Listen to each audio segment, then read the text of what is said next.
Good afternoon. This is Frank Calderon from the Miami-Dade Department of Solid Waste Management. That's our official name, Miami-Dade Department of Solid Waste Management. And I'm here today with a special guest, Robert Vargas, who happens to be my boss. But besides that, he's the Division Chief for Public Information and Outreach at the Department of Solid Waste Management. Robert, thanks for coming today. Thank you, Frank. That was a nice little faux pas at the beginning, but you recovered good. But thank you for having me. That's my middle name there, faux pas. So we have a lot of stuff we wanted to talk about today. Mm-hmm. So let's just get right into it. Last week, we had an event on top of the South Dade landfill, and Grant was there. Grant Miller was there, by the way. Yes. Tell us a little bit about that. First of all, it's the best view in the entire county. It's a great view. But the reason why we were up there, it was to celebrate a demonstration event of one of our winners from the MDIA, Miami-Dade Innovation Authority Challenge. This challenge went out to several almost startup companies that could provide a solution to our department, right? And this company is actually a Fertile Earth that they were giving us or doing a pilot for composting.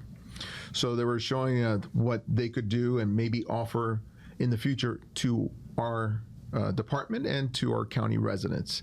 It's another option that we're looking into to hopefully begin to eliminate waste and divert waste from the landfills. So it was a great event. We had a lot of folks attended, and we're excited to see what the results are at the end of the pilot. And one of the couple of things that I remember from it, of course, they have this technique or procedure or whatever. The acronym is CASP, C-A, like WASP with a C instead of a W, but I don't remember what it stands for. But one of the key features is that they're doing this, by the way, at a larger scale than the home composting program, which we have in existence already. Correct. But one of the biggest features was that there's really no smell. It doesn't smell bad. It's broken down naturally. The materials are broken down naturally by microbes, and they have a system that pumps air into the pile of compost, depending on whether the temperature is too high. Then they regulate the temperature. If it's too high or if it's too low, they pump extra air and it brings it to a moderate temperature. Everything works. And the microbes actually do the work of the composting. So they're mixing in clean yard waste along with food scraps and all that combined. With also what they do is they actually have two, I guess, tests where they have one that's covered. So they have like a tarp.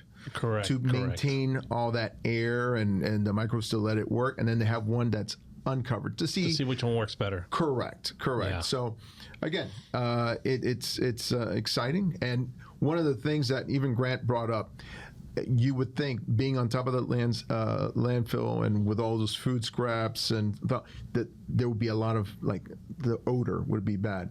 There was hardly any odor at the event. It was just a great day for the department and for Earth. Great. All right. And speaking of the day and all that, we're in the month of June, which means one thing: hurricane season is currently underway. What should our customers, the Miami-Dade Solid Waste Department customers, know now the hurricane's here? Okay, one word: plan. You need to plan accordingly. What happens is folks wait to the last moment until you start seeing one of the local news channels talk about, hey, this storm, it's projected to maybe hit landfall or close to us. Then people go into a panic and they want to start cutting down limbs, maybe a tree that's too close to the house.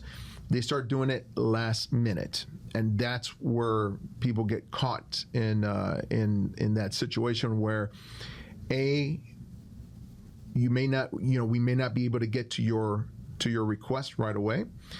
B, if you're going to take the items to one of our trash and recycling centers, which there are 13 across the county, and we extend the hours just because we know that a lot of people want to toss the items away, but still, you get all these long lines, everyone almost in a panic.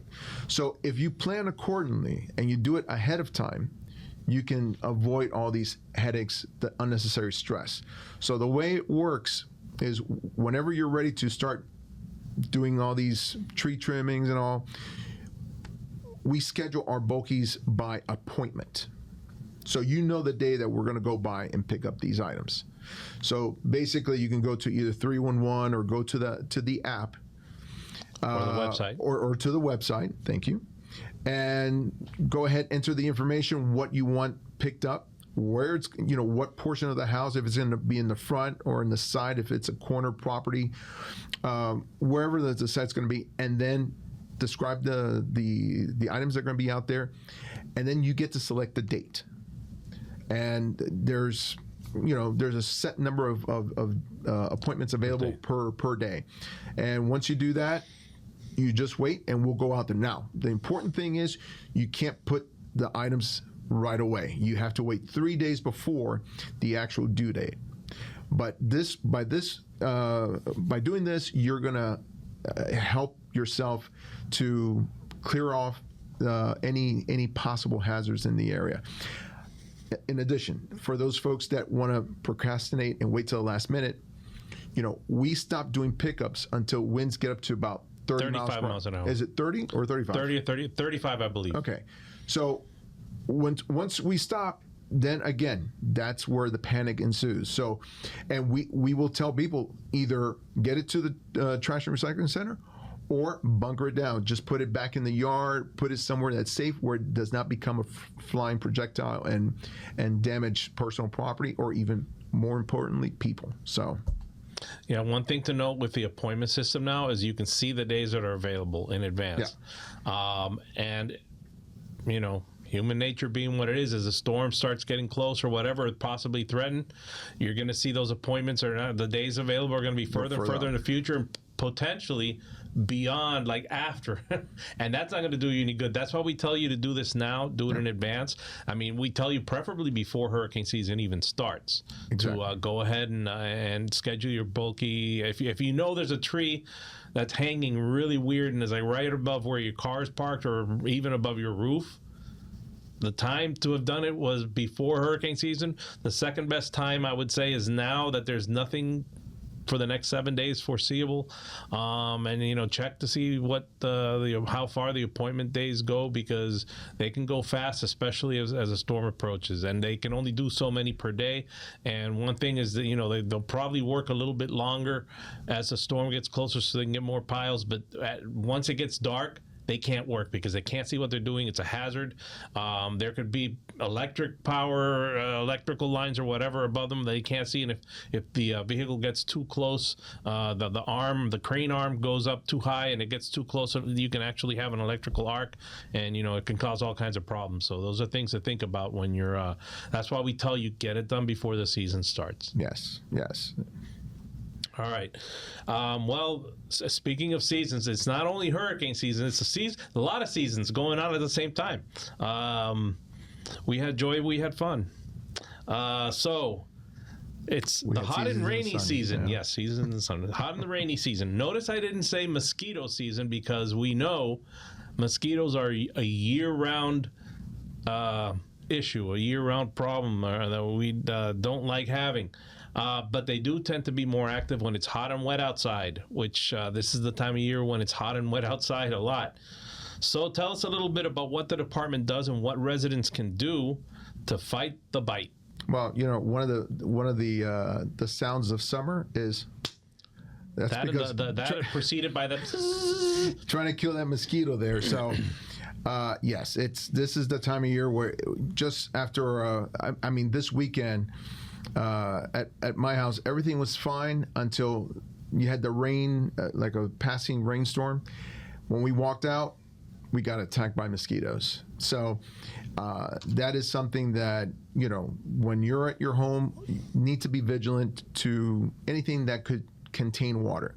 So if you have any containers outside, just drain it. cover the stuff so you don't cover your items. Any bromeliads that you may have, make sure you drain all those out of there. So mosquitoes, and correct me if I'm wrong, Frank, mosquitoes can breed within like a thimble, like almost like a thimble filled with water. I was just looking at a online. I stumbled onto a mosquito control trade publication and a study that was done at University of Florida. That's one of the biggest places for entomology here in the state. And they had these small, like mini, they're not even test tubes, centrifuge, about this size.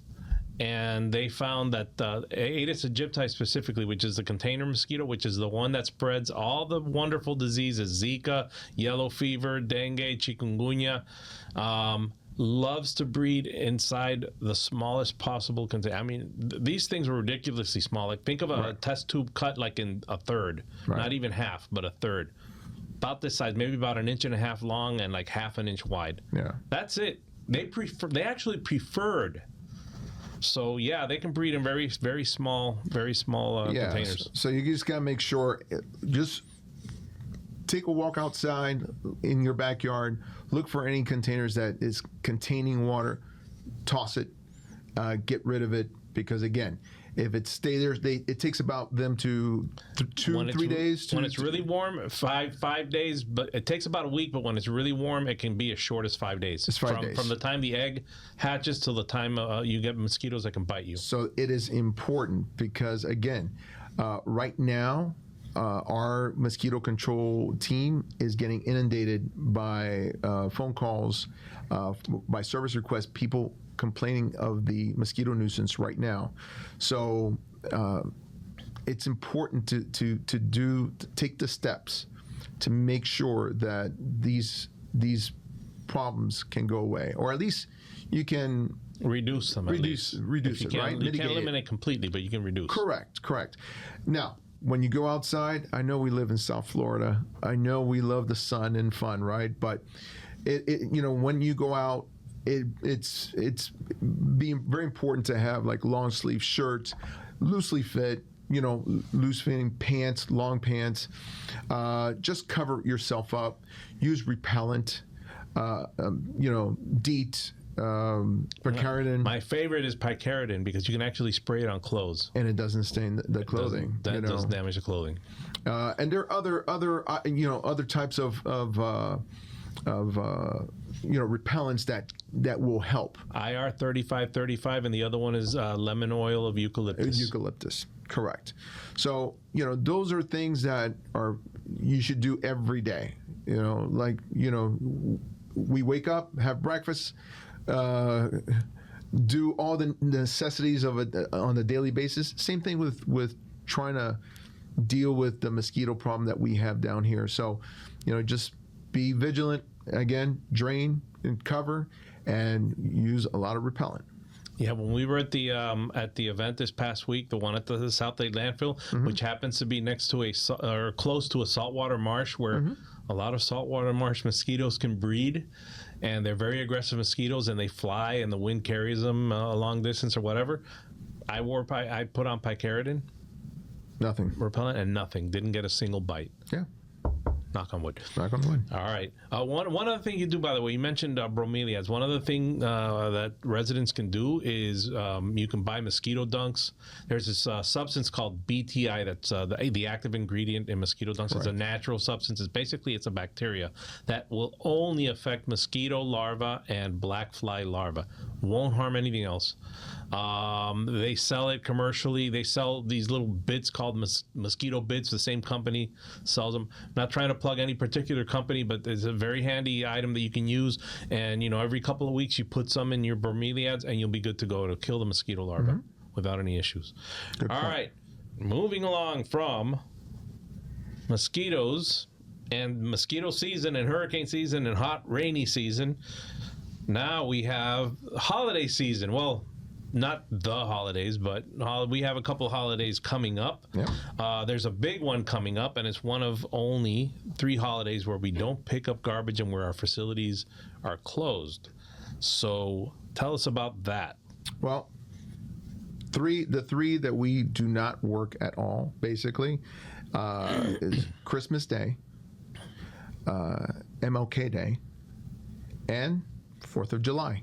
So it is one of and sometimes we do get calls and say, hey, no one picked up my garbage, no one picked up my recycling. It's because we don't work those days. Those are the only days. Every other pretty much holiday, we are operational. Now, when it comes to July 4th, again, it's no one works, but there's something special with July 4th this year because it falls on a Saturday. And what we do in the counties, we're going to observe Friday. So this year, we will be closed July 3rd. The offices will be the closed. Offices will be closed, and there will be no service. Garbage pickup. No garbage. There will be recycling, but not yes, garbage. Correct. Recycling, yes, but as far as garbage or even the bulky pickups, trash, they don't do that. Yeah, they will. There won't be that won't be an available day for pickup. Correct. And now, just to confuse everybody even further, our disposal facilities are open on Saturdays, typically. That includes the TRCs, that includes the landfills, that includes the transfer stations. But they will be closed that day, which is the actual holiday, July 4th, that Saturday. So you can't go to the TRC. You can go to the TRC Friday, July 3rd. They will be open that day, but they will be closed on Saturday, July 4th. And there will be no garbage pickup the day before, which is Friday, July 3rd. But there will be recycling. And I'm sorry if that's confusing. We will put out a news release on it that'll be available on our website, miamidade.gov/solid waste. And you can also call 311 before the holiday to get the straight scoop. But basically, the most basic, our signature service, for lack of a better term, which is garbage pickup, will not take place till Friday, July 3rd. There will not be a makeup for it. There will be recycling pickup if that is your recycling collection day. Correct.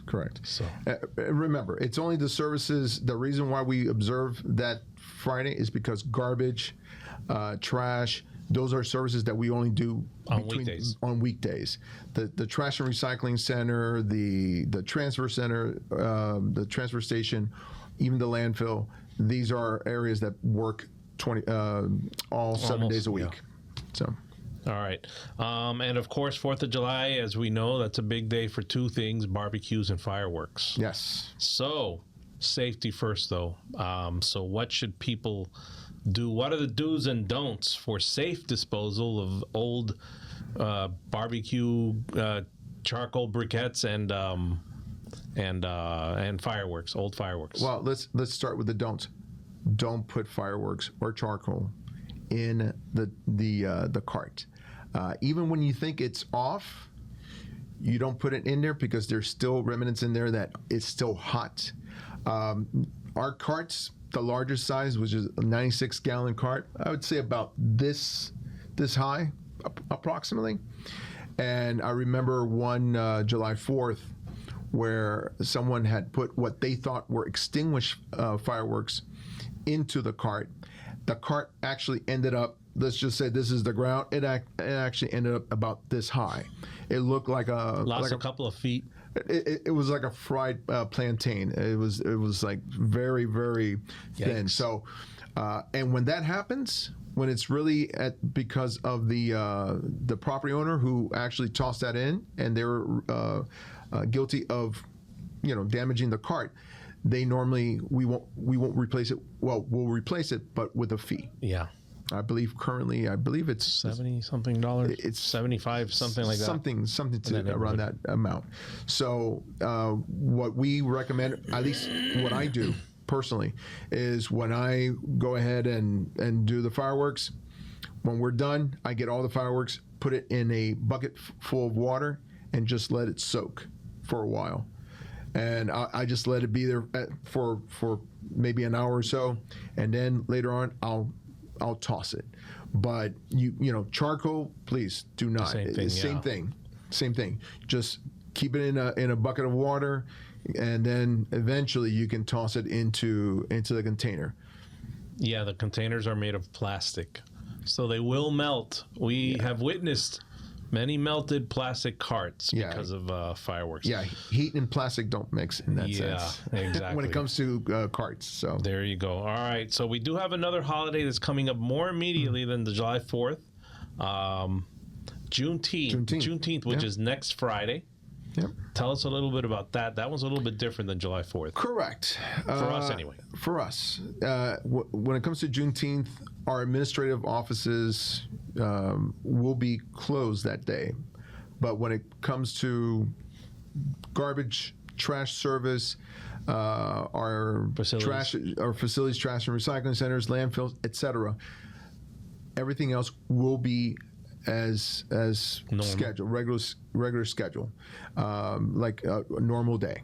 So those services will be available, and but it's only the administrative offices. Correct. So Juneteenth, June 19th, which is Friday of next week, garbage and recycling will be picked up as normal. The TRCs will be open. The home chemical collection centers will be open. But July 4th is when it's a little bit tricky depending on the day. But basically no garbage pickup on July 3rd, which falls the day before July 4th. So it's observed by us. You can always, again, visit our website, miamidade.gov/solid waste, or call 311 and they'll help you. They'll give you the straight scoop on that. All right, we're almost at the end, but there was one little thing. Since I mentioned home chemical, we have something new that we have launched very recently. As a matter of fact, as we are speaking, the news release for it should be going out, and that is the home chemical. It's the Chem Again program. Dashboard. Well, the dashboard. Kind of what we were calling it. Yes, it is the dashboard. It's part of our solid waste app. It is one of the Chem Again program is one of the best programs that we have that unfortunately a lot of people don't know about. This service is basically our home chemical center is the one place where everyone can take any paints, any type of pesticides, grease, household oil, chemicals, basically. Household chemicals. They want to dispose it in a safe manner. They can take it to one of these facilities. Even batteries, like the lithium button batteries, you can take them all there. Now, that being said, there are certain paint cans, certain materials that are slightly used or unused. And what happens is we store it in a cabinet where we leave it available for the public to come and pick up. Right now, in the past, we would provide an inventory list that was static in our website. Once a week. It would get updated once a week. Now, the actual site gets, with this new system, it gets real-time updates. Real-time. Thank you. So they will actually scan the item, take a picture of it, and put it on the website. Now, we have two sites. We have one site in the north where it's in Doral on 58th Street. And then the other one is at the Southdale landfill. It's at Gate B, right? So you can go to either site.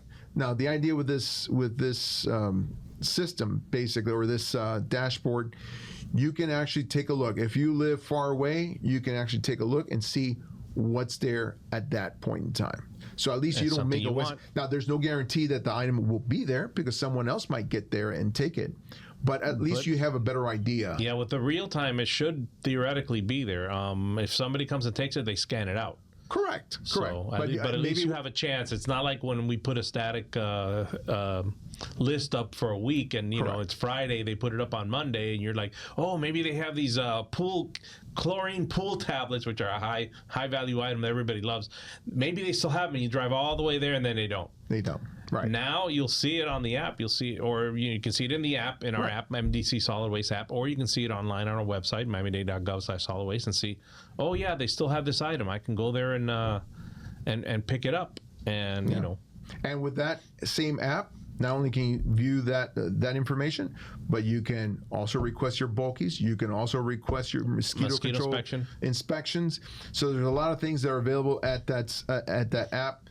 Please go ahead. You can download it from the Play Store or the Apple Store. Yeah.